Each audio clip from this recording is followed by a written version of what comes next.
My dear students, now the second force is electromagnetic force. Electromagnetic force.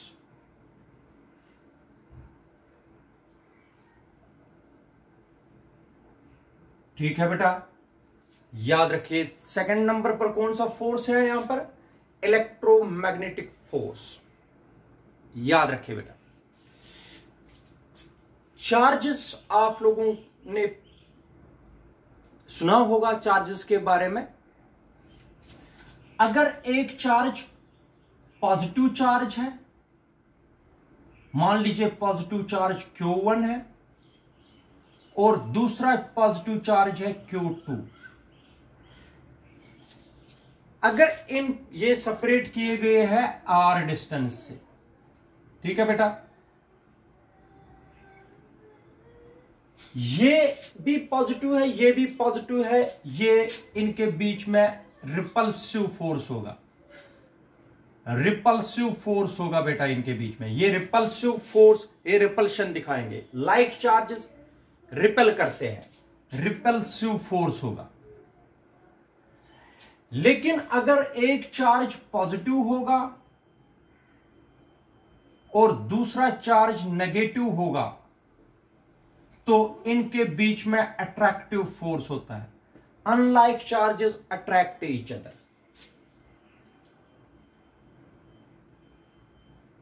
ठीक है बेटा, अगर दोनों नेगेटिव होंगे तब भी बेटा रिपल्सिव फोर्स ही होगा।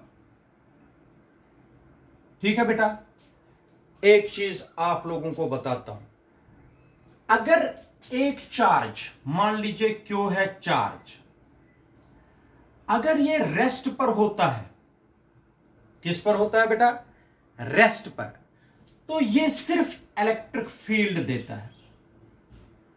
इसका पूरा कंसेप्ट आप लोगों को 12th में पढ़ाएंगे, लेकिन जितना यहां पर जरूरत है मैं उतना बता रहा हूं। When the charge is at rest, it only produces electric effects. क्या प्रोड्यूस करता है बेटा? Electric effects. अगर इसका मतलब सिर्फ एक ही फोर्स लगाएगा जिसको बोलते हैं हम इलेक्ट्रोस्टैटिक फोर्स, रेस्ट वाला फोर्स। लेकिन अगर यही चार्ज मोशन में होगा तब इस पर इलेक्ट्रिक इफेक्ट्स भी होते हैं और प्लस होते हैं मैग्नेटिक इफेक्ट्स भी। इसका मतलब हो गया इलेक्ट्रिक और मैग्नेटिक इफेक्ट्स को सेपरेट नहीं कर सकते, क्योंकि जब चार्ज चलेगा, वायर में चार्ज चलेगा, जैसे तारों में चार्जेस फ्लो करते हैं, तो उसके साथ दो फील्ड्स चलते रहते हैं, एक इलेक्ट्रिक फील्ड, दूसरा मैग्नेटिक फील्ड। इसका मतलब इलेक्ट्रिक फील्ड और मैग्नेटिक फील्ड को सेपरेट नहीं कर सकते हैं। इसलिए ऐसे फोर्स को जो इलेक्ट्रिक इफेक्ट्स और मैग्नेटिक इफेक्ट्स से बनता है, that force we called as electromagnetic force. समझ आया बेटा? इलेक्ट्रोमैग्नेटिक फोर्स इसीलिए इसको बोलते हैं, because when the charge is in motion it produces both electric field and electric effect and magnetic effect. That is why the force due to these charges is called the electromagnetic force. अब मैं आपको बता रहा हूं, ये याद रखना, when the charge is at rest it produces only electric effects. When the charge is in motion it produces both electric effect as well as magnetic effect. This means electric effect and magnetic effect cannot be separated from each other. That is why the force is called the electromagnetic force. The force arises due to the electric effects and magnetic effects is called electromagnetic force. यही मैं आपको समझाऊंगा इस electromagnetic force के अंदर। इधर देख लीजिए बेटा, अगर दोनों चार्जेस, मान लीजिए Q1 और Q2 दो चार्जेस हैं, अब मैंने ना ये पॉजिटिव बनाए ना ये नेगेटिव बनाए, इसका मतलब हो गया इनके बीच में रिपल्सिव फोर्स भी हो सकता है, अट्रैक्टिव फोर्स भी हो सकता है। डिपेंड करता है Q1 क्या है, पॉजिटिव है, Q2 क्या है, इस पर डिपेंड करता है। इनके बीच में अट्रैक्टिव फोर्स भी हो सकता है, रिपल्सिव फोर्स। अगर Q1 पॉजिटिव होगा, Q2 नेगेटिव होगा तो अट्रैक्टिव फोर्स होगा। अगर Q1 Q2 दोनों पॉजिटिव या दोनों नेगेटिव होंगे तो रिपल्सिव फोर्स होगा। मैंने समझाया अभी। इधर देख लीजिए, अगर ये दोनों रेस्ट पर है, ये भी रेस्ट पर है, ये भी रेस्ट पर है, ठीक है बेटा, दोनों रेस्ट पर है,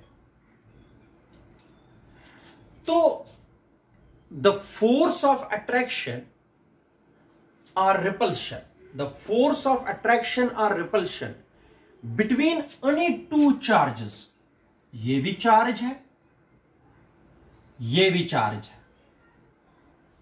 the force of attraction or repulsion between any two charges at rest is called electrostatic force.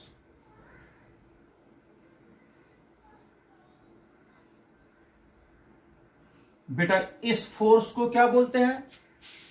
The force of attraction or repulsion between any two charges at rest is called electrostatic force. ठीक है? The concept of the electrostatic force was given by Coulomb. किसने दिया है बेटा concept? वहां पर gravitational force का concept Newton ने दिया। ये इलेक्ट्रोस्टैटिक फोर्स का कंसेप्ट किसने दिया? न्यूटन ने इलेक्ट्रोस्टैटिक फोर्स का कंसेप्ट दिया है कूलम्ब ने। By giving a law, that law we called as Coulomb's law. क्या बोलते हैं बेटा? Coulomb's law. फिर से बता रहा हूं, द फोर्स ऑफ अट्रैक्शन और repulsion between any two charges at rest is called electrostatic force. The concept of the electrostatic force was given by Coulomb by giving a law. That law we called as Coulomb's law. ठीक है? Which states that Coulomb's law states that बराबर उसी तरीके से the force of attraction or repulsion between any two charges is directly proportional to the product of the magnitudes of the two charges. इसका product और इसके magnitude का product और इसके मैग्नीट्यूड का प्रोडक्ट हो गया Q1 multiply Q2। This is equation number first, Columbus law. Force, मगर ये याद रखना, ग्रेविटेशनल फोर्स सिर्फ अट्रैक्टिव फोर्स था, लेकिन कोलंबस फोर्स अट्रैक्टिव भी हो सकता है, रिपल्सिव भी हो सकता है। अगर ये वाला चार्ज पॉजिटिव होगा, ये नेगेटिव होगा तो अट्रैक्टिव होगा, ये पॉजिटिव रिपल्सिव होगा, ये नेगेटिव रिपल्सिव होगा। इसका मतलब कोलंबस फोर्स जो है it is attractive as well as repulsive. इसलिए द फोर्स ऑफ अट्रैक्शन और repulsion between any two charges is directly proportional to the product of the magnitudes of the two charges. दो charges के magnitude के बराबर, ठीक है, and inversely proportional to the square of the distance between these two charges. इन charges के बीच में डिस्टेंस कितनी है उस पर डिपेंड करता है, ठीक है बेटा। बराबर उसी तरीके से कंबाइनिंग फर्स्ट एंड सेकेंड, शाबाश बेटा। F is directly proportional to Q1 Q2 upon R square। जैसे ग्रेविटेशनल फोर्स मैंने करवाया, बराबर वैसे डायरेक्टली प्रोपोर्शनल को किस में हम लाएंगे? इक्वलिटी में। बेटा क्या आएगा? कांस्टेंट ऑफ प्रोपोर्शनैलिटी इंट्रोड्यूस होता है। That constant of proportionality is K, Q1 Q2 upon R square, where K is constant of proportionality and is called, याद रखना, electrostatic force constant। electrostatic force constant क्या बोलते हैं बेटा, इसको क्या बोलते हैं, इलेक्ट्रोस्टैटिक फोर्स कांस्टेंट बोलते हैं। F इज इक्वल टू के Q1 Q2 upon are square. ठीक है, K का वैल्यू होता है, ये 12th में पढ़ोगे आप कोलंबस लॉ। K का वैल्यू होता है here K is equal to 1/4 pi, इसको पाई बोलते हैं। लेकिन जब ऐसे लिखूंगा C, फिर ऐसे लिखना है, यहां पर ऐसे 0 लिखेंगे, इसको पढ़ते हैं बेटा एप्सिलॉन नॉट। क्या पढ़ते हैं बेटा, epsilon not, KNOUGHT, not, epsilon not. क्या पढ़ते हैं बेटा, एप्सिलॉन नॉट। इसको K का वैल्यू कितना होता है, और इसको पूरा आप लोग 12th में पढ़ोगे। यहां पर सिर्फ याद रखिए 1/4 पाई एप्सिलॉन नॉट, और इसका वैल्यू होता है 9 × 10⁻⁹ न्यूटन मीटर स्क्वायर पर कूलम स्क्वायर। ये याद रखना, C स्क्वायर का मतलब कूलम स्क्वायर। यहां पर आप लोग इतना याद रखिए, बाकी आप लोगों को 12th में पढ़ना है। यहां तक आप लोग फिर से सुनिए। Electromagnetic force, electromagnetic force is actually the combination of two forces, that is the electrostatic force plus magnetic force। ठीक है बेटा, electrostatic force, the force of attraction or repulsion between any two charges at rest is called electrostatic force। The concept of the electrostatic force was given by Coulomb by giving a law, that law we called as Coulomb's law। Coulomb's law states that the force of attraction or repulsion between any two charges, point charges at rest, is directly proportional to the Q1 Q2 and F is inversely proportional to the square of the distance between these two charges।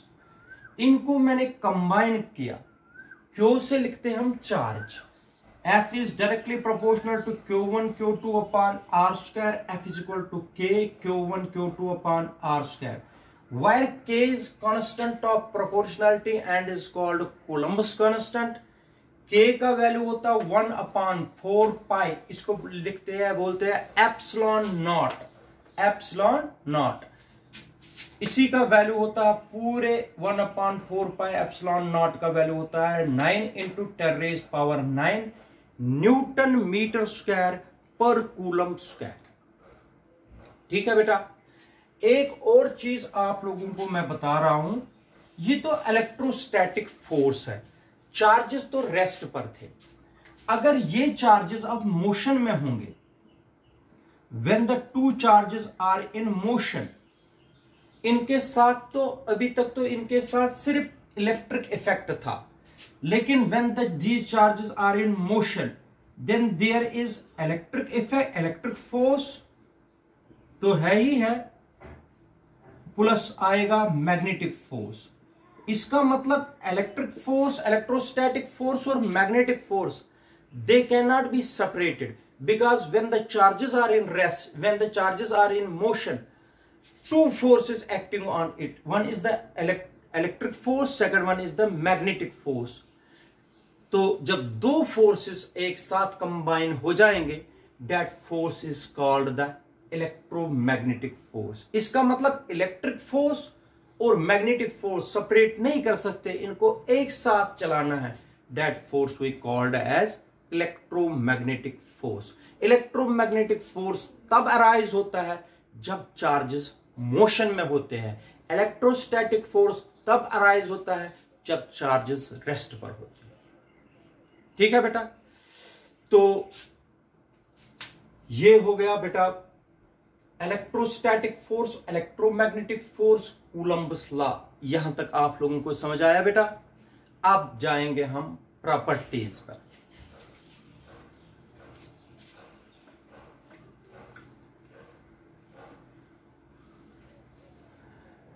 देखो बेटा properties, first property, ये जो electromagnetic force है, electromagnetic force जो है, electromagnetic force यहां सीधा लिखेंगे, इट इज 10⁻36 टाइम्स। ये कितना खतरनाक फोर्स है ग्रेविटेशनल फोर्स से, it is 10⁻36 times stronger than gravitational force.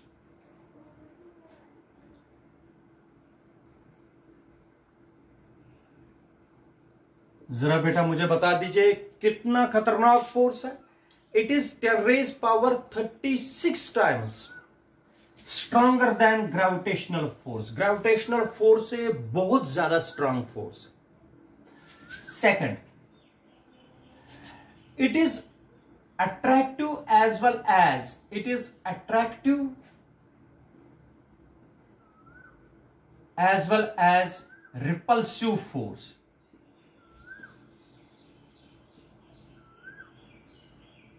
बेटा ये अट्रैक्टिव भी हो सकता है और रिपल्सिव फोर्स भी हो सकता है, डिपेंड करता है चार्ज क्या है।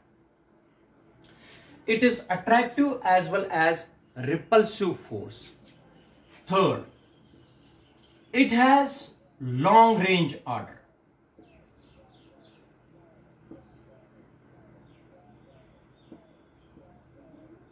बेटा ये भी लॉन्ग डिस्टेंसेस पर ऑपरेट होता है। कौन?